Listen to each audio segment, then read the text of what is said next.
You think you know about medieval sexuality? You think our ancestors were prudish, repressed Christians who covered furniture legs and did it through holes in sheets? You're about to discover that everything you believe about medieval intimate life is completely, horrifyingly wrong. Medieval people weren't sexually repressed. They were sexually public in ways that would make modern reality TV look like a church service. Your intimate performance could become courtroom evidence. Your wedding night required an audience of nobles. Your local bishop might own the largest adult entertainment empire in the region while preaching moral purity on Sundays. I'm about to take you through 7 levels of medieval sexual insanity that will make you grateful for modern privacy in ways you never imagined. We're talking about a world where judges demanded intimate medical examinations in open court, where newlyweds needed witnesses to verify their union, where bishops counted profits from establishments they officially condemned. This isn't some fringe historical curiosity. These were standard practices across medieval Europe from 1100 to 1500 CE. I've spent months digging through court records, medical texts, and church archives to uncover evidence so shocking that most history classes won't touch it. What you're about to hear challenges every assumption about medieval life. We'll journey through fitness trials where your personal capabilities became public evidence in legal proceedings. We'll witness ceremonial verification where royal consummation required audiences of politicians and clergy. We'll expose the bishops who ran entertainment empires while preaching celibacy. You'll discover why medieval doctors literally prescribed intimate satisfaction as medical treatment. We'll reveal the deadly contraceptive methods that killed more women than the pregnancies they prevented. You'll learn about love potions that required grave robbing and corpse ingredients. And finally, the ultimate public humiliation where adulterers faced rope leash parades through jeering crowds. Each revelation will shatter your understanding of privacy, intimacy, and human dignity. By the end, you'll realize that the private bedroom is a modern invention. For most of human history, what happened between the sheets was everyone's business. The medieval world shows us intimacy without privacy, desire without discretion, and sexuality as public spectacle. It's a nightmare vision of human relationships where the most private moments became community events. But it also reveals unchanging truths about human nature that persist across centuries. Prepare yourself for historical truth so disturbing that your teachers definitely didn't mention it. This is the raw, unfiltered reality of medieval sexuality that makes modern dating look like innocent childhood games. Picture this nightmare scenario. It's 1370 in York, England. John Sanderson stands trembling in a stone courthouse while 3 certified medical examiners assess his naked body. Court scribes meticulously document every detail of his anatomy and responses. Judges watch from elevated benches. His wife's family members observe from the gallery, their financial interests hanging on the outcome. This wasn't some medieval torture session. This was standard legal procedure called a fitness trial, and John's marriage, dowry, and entire social standing depended on his performance under public scrutiny. If your spouse claimed you couldn't fulfill marital duties, medieval law demanded proof. Not private counseling. Not discreet medical consultation. Public examination where failure meant losing everything. Imagine modern divorce court requiring intimate demonstrations in front of judges, medical experts, and legal observers whose job was to verify your capabilities under pressure. The examination chamber was a specially designed courthouse room that existed in major European cities. Picture stone walls, high windows letting in harsh light, wooden benches for observers, and a raised platform where the accused would stand completely exposed. Certified inspectors would arrive wearing official badges of office, usually experienced physicians or midwives selected by the court. The process was methodical and horrifying. First, the person would be examined while court officials documented physical condition. Then came the evaluation phase where examiners would conduct assessments using methods documented in surviving court records. They had specific time requirements, usually evaluations lasting several hours with periodic breaks for documentation.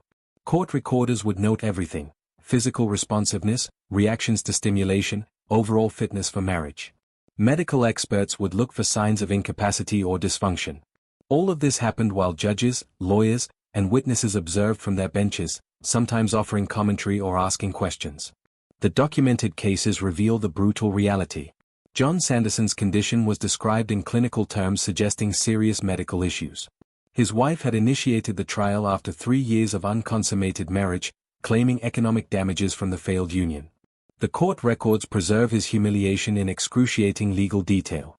Walter de Monte faced an even worse ordeal in 1292. His wife demanded 3 separate examinations over a month, each more invasive than the last. The records show he failed all 3 attempts despite medical intervention. The repeated failures destroyed his reputation completely. Pierre de Franville in 1450 Paris succeeded only on his 3rd attempt, but only after consuming dangerous herbal remedies that could cause permanent damage or death. The pressure to perform was so intense that men would risk poisoning themselves rather than face social destruction. The performance pressure cannot be overstated.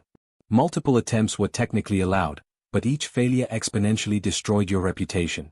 Witnesses included legal officials, medical experts conducting examinations, notaries recording every detail, and often the spouse's family members who had financial stakes in the outcome. Certified inspectors had specific assessment techniques documented in medical texts. Some involved stimulation methods using oils and manual techniques. Others used temperature variations and primitive devices considered medical equipment. The psychological torture was arguably worse than physical examination. Imagine trying to demonstrate fitness while standing naked in a courthouse, surrounded by strangers documenting your every response, knowing that failure meant complete social and economic ruin. Some men reportedly fainted from anxiety. Others wept openly. The court records preserve their humiliation for posterity. Here's the crucial context most people miss. Marriage was fundamentally an economic contract, and consummation was required for legal validity. The Church's theological position held that procreation was marriage's primary purpose. A marriage without possibility of children was considered invalid under canon law inherited from Roman traditions. Medieval physicians believed in complex human theories where bodily imbalances could prevent normal function. Women actually had legal rights to marital satisfaction, something that might surprise modern audiences. The Church taught that both partners had obligations to fulfill when requested. Someone who couldn't perform was literally failing their legal duties. Statistical evidence from court records suggests over 200 fitness trials per decade in major cities like London, Paris, and Florence.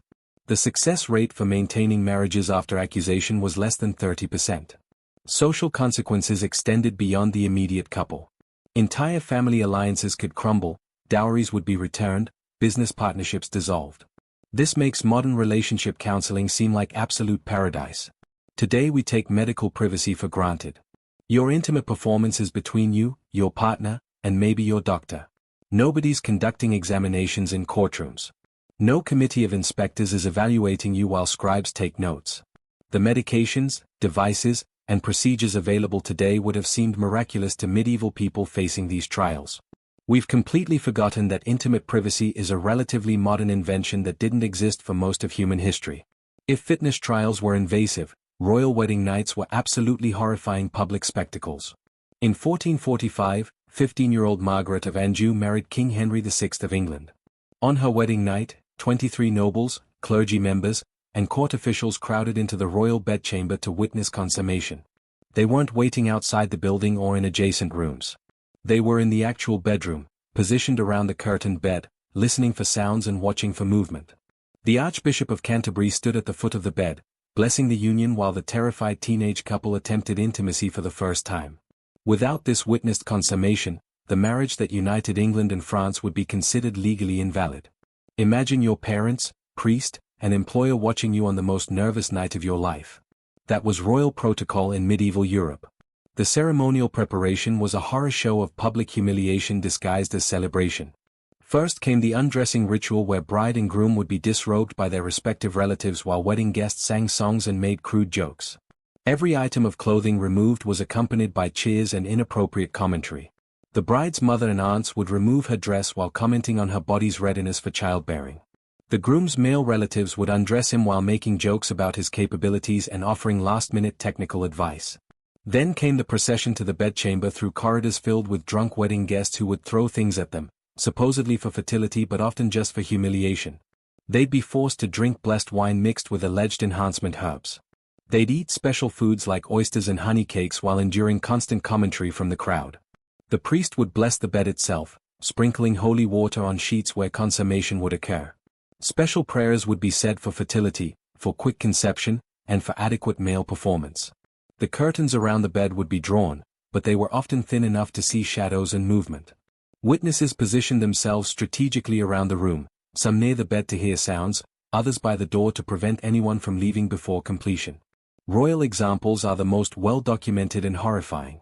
When Catherine of Aragon married Prince Arthur in 1501, 6 high-ranking nobles were required to witness consummation. The Spanish ambassador insisted on being present to ensure the alliance between England and Spain was properly sealed. When Arthur emerged the next morning, he famously declared he had been in Spain, and demanded ale because marriage is thirsty work. Whether he actually consummated the marriage became a matter of international dispute decades later during Henry VIII annulment proceedings. The witnessed consummation testimony was crucial evidence in determining the validity of Catherine's subsequent marriage to Henry. Louis XVI and Marie Antoinette's wedding night in 1770 was even worse. The Archbishop of Reims stood in the bedroom along with various French nobles while the teenage couple fumbled through their first intimate experience. Court records indicate it took 7 years before they successfully consummated the marriage. 7 years of repeated public attempts with witnesses present. When Margaret Tudor married the King of Scotland at age 13, Scottish nobles literally insisted on watching to ensure the English princess was properly claimed for Scotland. Witnesses reported hearing her distress, whether from pain, fear, or the horror of public consummation we'll never know. The verification methods went beyond witnessing the act itself. The next morning brought fresh humiliations. Sheets would be displayed publicly, hung from windows or paraded through the castle. The bride would be examined by midwives who would check for physical signs of consummation, then swear legal oaths about their findings. Witnesses provided detailed testimony about what they heard and saw. Movement of the bed curtains consistent with vigorous activity appears in multiple historical accounts. Sounds indicating completion of the marital act was considered ideal evidence. Some witnesses were required to stay all night to ensure multiple attempts at consummation. Failed consummations led to immediate annulment proceedings with catastrophic political and economic consequences. Alliances between nations could crumble. Dowries would be disputed. Succession crises could trigger wars. The pressure on young, inexperienced couples to perform intimately in front of audiences was inhuman. Here's why this insanity was considered necessary. Political marriages were the foundation of medieval diplomacy. Marriage alliances between royal families could prevent wars, secure trade routes, and ensure peaceful succession. But an unconsummated marriage was legally void under both church and civil law. Inheritance law demanded absolute proof that marriages were real and consummated. The virginity of noble brides was a valuable political asset that needed to be publicly transferred to ensure legitimacy. Witness testimony could prevent future succession disputes that might trigger civil wars. This makes modern wedding anxiety seem absolutely delightful. Today's most embarrassing wedding moment might be a drunk relative's toast. We've privatized intimacy so completely that even mentioning it at weddings is considered crude. Privacy in intimate matters is such a given that we can't imagine a world where your intimate performance was a public spectacle with international political implications.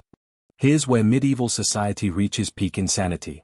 The same bishops preaching moral purity on Sunday mornings owned the largest adult entertainment operations in medieval Europe. The Bishop of Winchester didn't just tolerate such establishments. He ran a 1,000-worker entertainment empire that would make modern casino moguls jealous.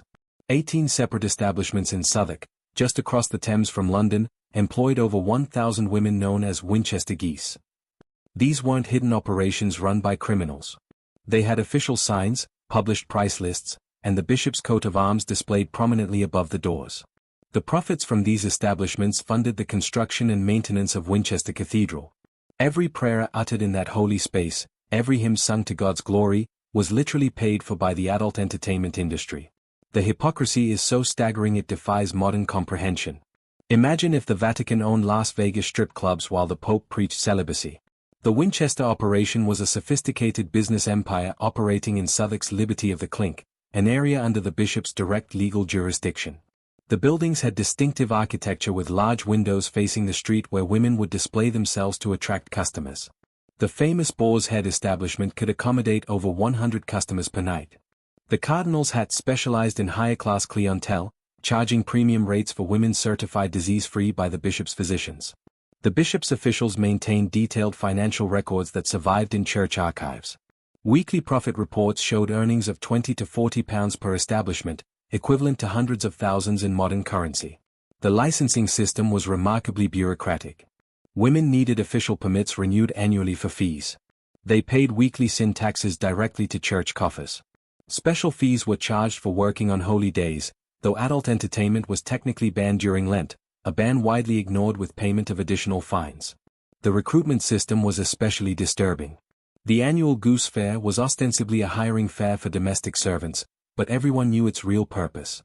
Young women from the countryside would arrive seeking work only to find the best-paying positions were in the bishop's establishments. Church officials would assess women for attractiveness and health, directing the most appealing to premium facilities. Each transaction was taxed, with the church taking typically 30 to 40% of gross revenues. The bishop's physicians conducted weekly medical inspections, checking for visible signs of disease. Women who passed received official stamps of approval. Those who failed were banned from working until cleared, though they could pay bribes to continue operating. Protection services provided another revenue stream. The bishop's guards patrolled the entertainment districts, preventing violence against the women for fees. They also ensured customers paid their bills, acting as medieval collection agents. Women could purchase retirement funds, essentially insurance policies that would provide for them when they could no longer work. Of course, few lived long enough to collect. The Winchester operation wasn't unique. In Avignon, the papal entertainment complex operated directly under Vatican control during the Avignon papacy. The Pope's treasurers collected taxes that funded papal armies. The building still stands today, its papal coat of arms carved in stone above the entrance. German bishop establishments formed virtual chains across the Holy Roman Empire. The Archbishop of Mainz controlled similar operations in 6 different cities. The Bishop of Strasbourg owned 4 establishments within sight of his cathedral. Spanish cathedral operations were often built into the cathedral complex itself. In Seville, the cathedral's entertainment facility occupied a building connected to the church by underground tunnels so priests could visit without being seen in public. Multiple church councils attempted reform, but economic reality made change impossible. The Council of Constance in 1414 tried to ban clerical ownership of entertainment establishments. The attending bishops arrived with an entourage of 700 women from the industry. The reform motion failed spectacularly. The theological justification reveals the twisted logic of medieval Christianity. Church fathers cited Augustine's doctrine of such activities as necessary evil, like sores, unpleasant but required for a functioning city. Thomas Aquinas argued that these services prevented worse behaviors like assault and adultery. By controlling and regulating such activities, bishops claimed they were protecting public morality. The economic reality was simpler. The church needed money. Cathedrals were expensive. Bishops lived like princes. Wars required funding. Entertainment taxes were reliable income streams. Some historians estimate such revenues provided 20 to 30% of church income in major cities. This wasn't seen as particularly scandalous at the time. The separation between religious authority and economic activity that we take for granted didn't exist. Bishops were major landowners, tax collectors, and business operators. Owning entertainment establishments was just another revenue stream like collecting mill taxes or road tolls. The same bishop who preached against immorality on Sunday would review establishment profits on Monday without any sense of contradiction. This makes modern church scandals look absolutely quaint by comparison. The church's intimate contradictions went even deeper. Medieval doctors literally prescribed physical satisfaction as medical necessity for conception. According to medieval medical theory, your great-great-grandmother couldn't get pregnant without experiencing satisfaction. This wasn't some fringe belief. It was accepted medical fact taught in universities and written in official medical textbooks. The two-seed theory held that conception required contributions from both partners, and women only released their contribution during peak experience. If a woman couldn't reach satisfaction, she couldn't conceive. This meant husbands were medically required to master intimate techniques. Physicians taught detailed stimulation methods, and midwives provided hands-on instruction to struggling couples. The medical theory came from ancient Greek physician Galen, whose ideas dominated medieval medicine. He taught that women had internal reproductive organs that produced female contribution to conception. Just as men released their contribution through satisfaction, women needed to reach peak experience to release theirs. Medieval medical establishments took this further, creating elaborate theories about the nature of female response. Hot-natured women needed different techniques than cold-natured ones. Moist humid women required different positions than dry humid ones. The complexity rivaled modern intimate instruction but with absolutely no basis in actual anatomy. Medical texts provided exhaustively detailed instructions. The most popular was the Trotula, a compilation of women's medicine that included specific techniques for achieving female satisfaction. Physicians recommended gentle stimulation with sweet-smelling oils and careful attention to sensitive areas. They described optimal positions, woman on top for cold constitutions, sideways for tilted anatomy, alternative positions for women with excessive moisture. Physicians developed tools and techniques that would make modern therapists blush. They prescribed specially designed warming devices, essentially medieval stimulation aids made from polished wood or ivory. Herbal preparations containing mint, pennyroyal, and other heating herbs were applied before intimacy to increase sensitivity. Massage oils with cinnamon and pepper increased blood flow. Some physicians recommended musical accompaniment, believing certain rhythms encouraged female arousal. Midwives became intimate coaches, teaching couples bedroom techniques with startling frankness. They used illustrated manuscripts showing positions designed to maximize female pleasure. They demonstrated manual techniques on cloth models. Some even provided supervised practice sessions where they would coach couples through intimacy, offering real-time advice on rhythm, pressure, and positioning. Herbal enhancement aids for women became a major medical market. Recipes included ground pearls mixed with wine, powdered exotic ingredients in honey, and tinctures of mandrake root. Wealthy women paid fortunes for conception aids that were essentially medieval enhancement devices, carved jade items for exercises, pearl-studded accessories for stimulation, and primitive irrigation devices filled with stimulating herbs.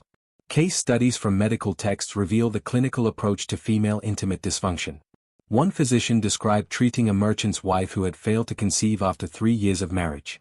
His prescription included daily intimate massage with heated oils, consumption of warming foods like ginger and cinnamon, and instruction for her husband in proper techniques to encourage female delight.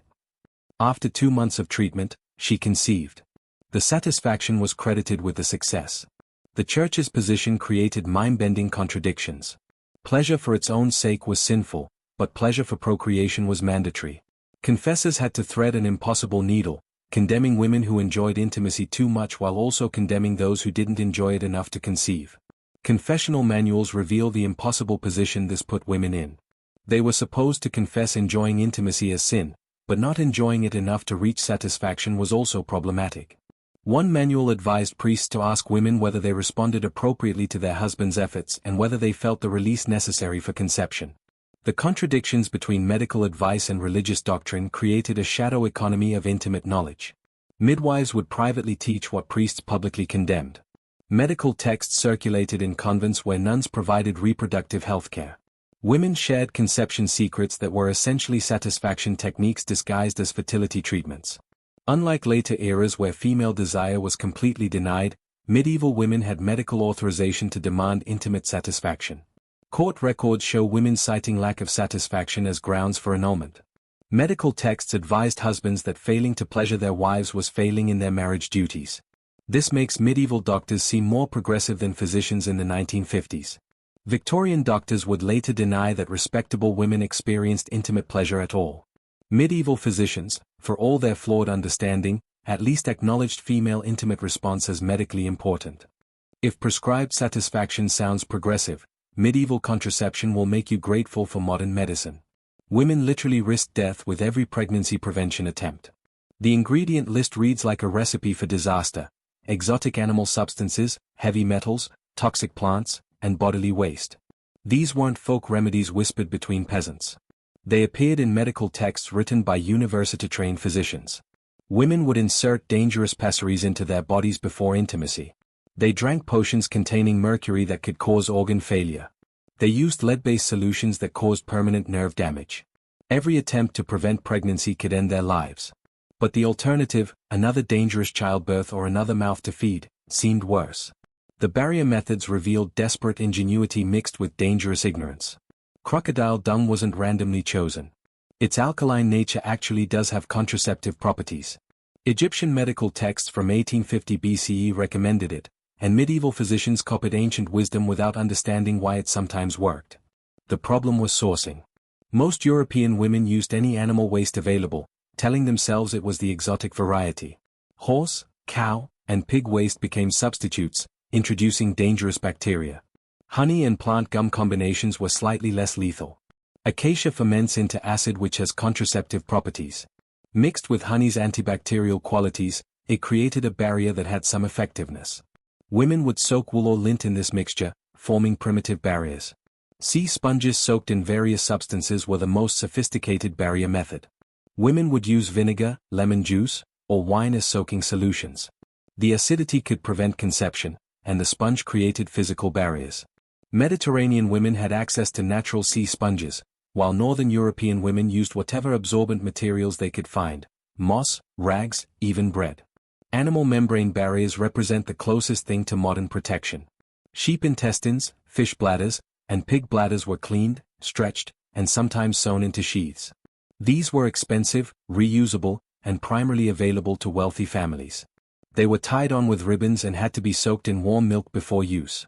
The Catholic Church condemned them absolutely, calling them armor against God's will. The toxic interventions women subjected themselves to reveal the desperation of unwanted pregnancy.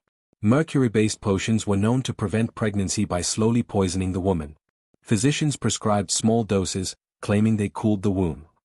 Women experiencing mercury poisoning suffered tremors, tooth loss, and madness. But it did prevent pregnancy, either through toxicity or because dying women don't conceive. Lead salts were equally horrific.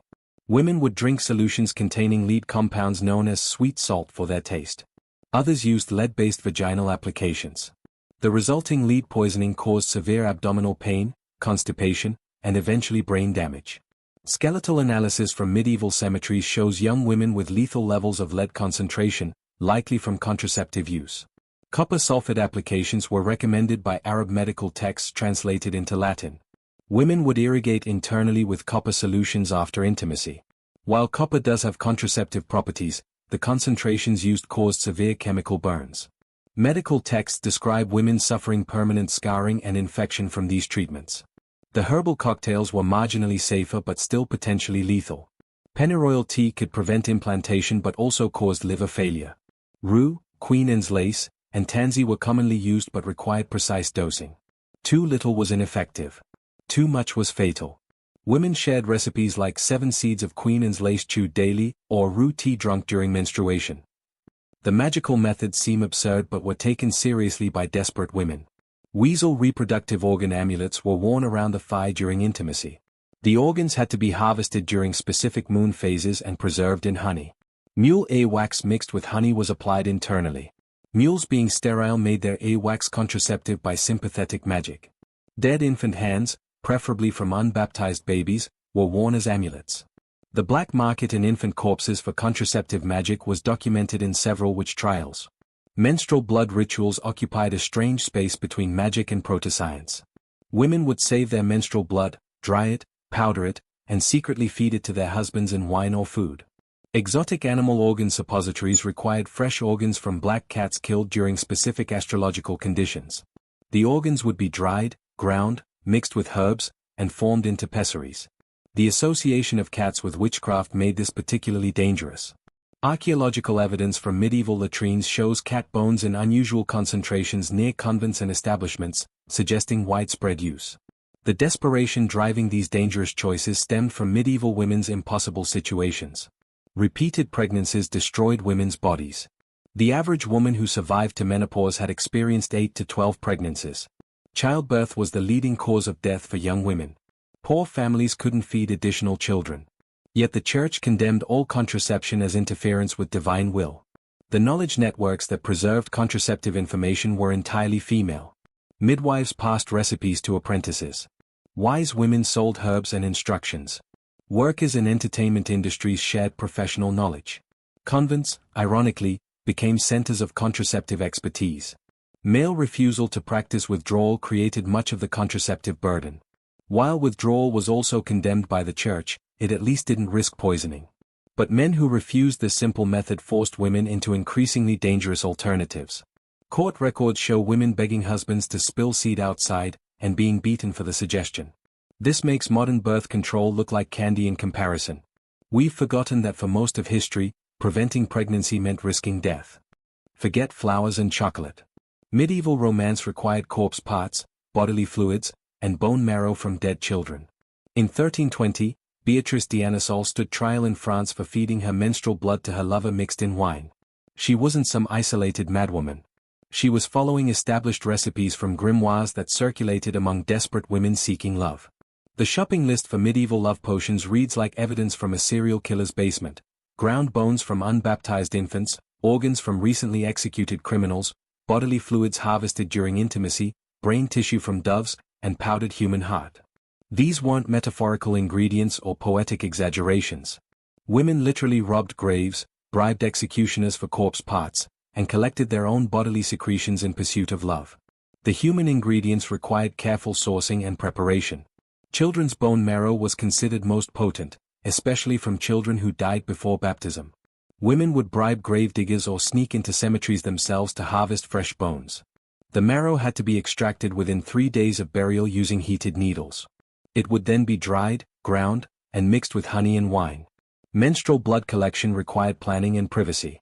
Women saved their monthly flow in special vessels, often ceramic pots marked with symbols. The blood would be dried into cakes or mixed fresh into food and wine. Some recipes required blood from specific days of the cycle. Others demanded the blood be collected during certain moon phases. Hair harvesting happened during or immediately after intimate encounters. Women would secretly collect their lover's hair, saving strands in lockets or sewn into clothing. The hair would later be burned with specific incenses, ground into powder, or woven into amulets. Some recipes required hair from both partners, braided together and worn against the skin. Corpse organ preparation was a specialized skill. The organs had to come from someone who died violently. Executed criminals were preferred, suicide victims second best. The organs would be dried slowly over low heat, then ground with specific herbs like vervain and mandrake. The powder would be mixed into food over time, supposedly creating irresistible attraction. The preparation rituals were as elaborate as the components were disturbing. Midnight cemetery expeditions required specific timing, new moon for binding spells, full moon for attraction magic. Women would recite incantations while harvesting materials, often elaborate Latin phrases they didn't understand. The mixing had to happen at crossroads or in churchyards. Grimoires provided detailed astronomical charts showing optimal collection and preparation times. Ingredients gathered under the wrong moon phase were considered useless or even dangerous. Women would plan their activities months in advance, waiting for perfect celestial alignment to create their potions. The incantations were mixtures of church Latin, folk charms, and pure nonsense. A typical example from a 14th century grimoire, Pavis visa mortui per sanguinem menstruum lia coromantis. Most women who couldn't read would memorize these phrases phonetically, often garbling them beyond recognition. Dosage calculations reveal surprising sophistication. Grimoires provided detailed instructions on how much potion to administer based on the target size, temperament, and resistance level. Too little would be ineffective. Too much could cause madness or death. Women kept careful records of doses and effects, adjusting their recipes based on results. The legal consequences for practicing love magic were severe but inconsistently enforced. The church considered it witchcraft, punishable by excommunication or death. Secular authorities treated it as poisoning if the target became ill. Noble women caught using love potions might face penance. Poor women faced execution. Specific prosecutions reveal the widespread nature of the practice. In Montelu, multiple women were tried for love magic between 1308 and 1325. In Venice, a network of women selling love potions was exposed in 1480, revealing a sophisticated operation with standardized ingredients and prices. London court records show dozens of love magic cases annually throughout the medieval period. Success rate claims in grimoires were obviously exaggerated, but testimonies suggest some psychological effectiveness. Men who knew they'd been targeted with love magic often reported feeling attracted against their will. The placebo effect combined with suggestion created real behavioral changes. Victim testimonies from court records provide insight into the effects. Men reported feeling unnaturally drawn to women they previously ignored, experiencing racing hearts, inability to concentrate, and inappropriate arousal. The desperation driving women to these extremes reflects the brutal realities of medieval marriage markets. Women had limited options for economic security outside marriage. An unmarried woman past her prime faced poverty and social exile. Widow remarriage was often the only alternative to destitution. Marriage to a wealthy merchant or minor noble could transform a woman's entire family's fortunes. Folk medicine and love magic overlapped considerably. Many ingredients in love potions had legitimate medicinal uses. Dove's blood was used to treat epilepsy. Human bone marrow appeared in remedies for joint pain. This overlap allowed women to obtain ingredients under medical pretenses. The gender dynamics of love potion use are telling. While both men and women used love magic, prosecutions overwhelmingly targeted women. Male practitioners were often classified as learned magicians rather than witches. Women's love magic was seen as more threatening because it subverted natural male authority. This makes dating apps look absolutely miraculous by comparison. We've replaced magic potions with profile pictures and pickup lines. The worst that happens with online dating is ghosting, not actual poisoning.